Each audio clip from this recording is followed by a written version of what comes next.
Today, I will show you how to cook plain okra soup. Let's make this Yoruba okra soup for your Buka Stew. Let's start by washing the okra really well. Fresh okra usually has sand and dirt hiding in the ridges, so don't rush this step. I put the okra into a large bowl, run some water over it, and add a little baking soda, that is bicarbonate of soda. Then I gently scrub each one with my hands to remove any dirt stuck on the surface. After that, I rinse it and repeat the process until the water is clean. I washed mine 3 times, but yours may need more than 3 times if it is really dirty. Just make sure all the sand and dirt are completely gone before you cook it.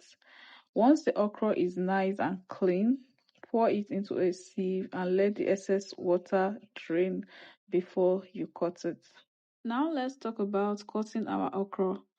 I actually have 3 different ways of doing this, and you can choose whichever one works best for you. For the very first method, I pick up the okra, trim off the head, and then carefully run my knife through it vertically twice. After that, I place it down on the chopping board and cut it into nice tiny pieces. This gives you a really fine texture. The second way is almost exactly the same as the first one, but with one small difference. We are not using a chopping board at all. You just take the okra and chop it directly into your bowl.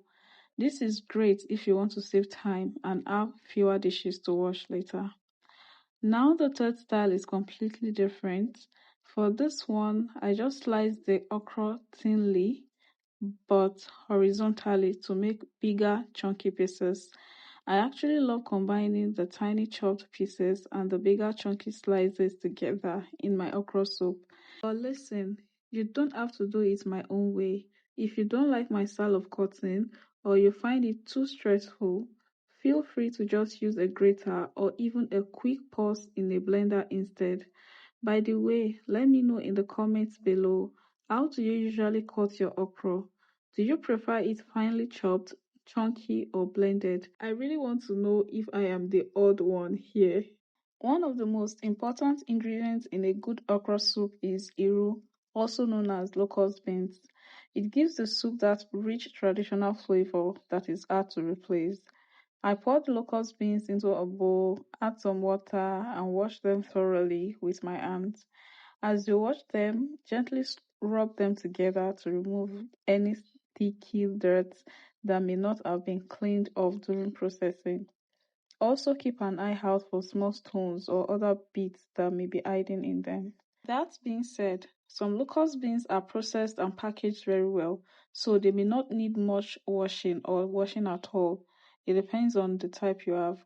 Once I'm done scrubbing them, I gently pour out the dirty water and repeat the process until I'm sure all the dirt is gone and the locust beans are clean. Now let's get a clean pot and pour in some water.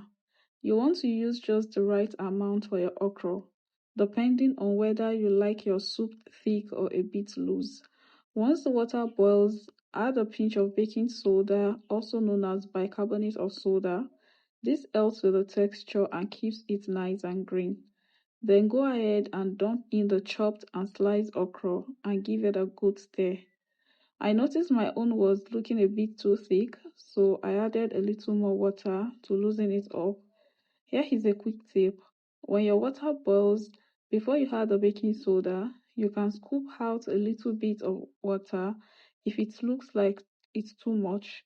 That way, you can easily add it back later if the soup becomes too thick for you.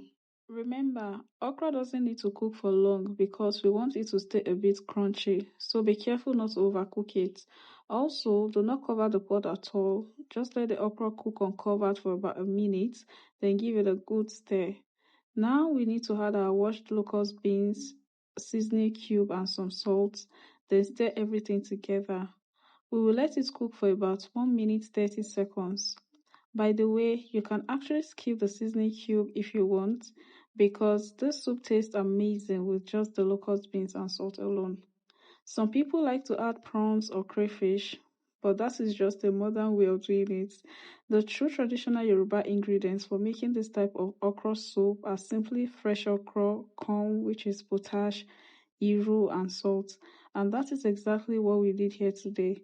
The only difference is that we used baking soda instead of corn, and we added a seasoning cube for a little extra flavor. This okra soup is usually served with stew and paired with any swallow of choice. I have linked my chicken stew and swallow recipes in the description box below, so make sure you check them out. Thank you so much for watching, my people. Please don't forget to like, comment, and subscribe. I will see you in the next one.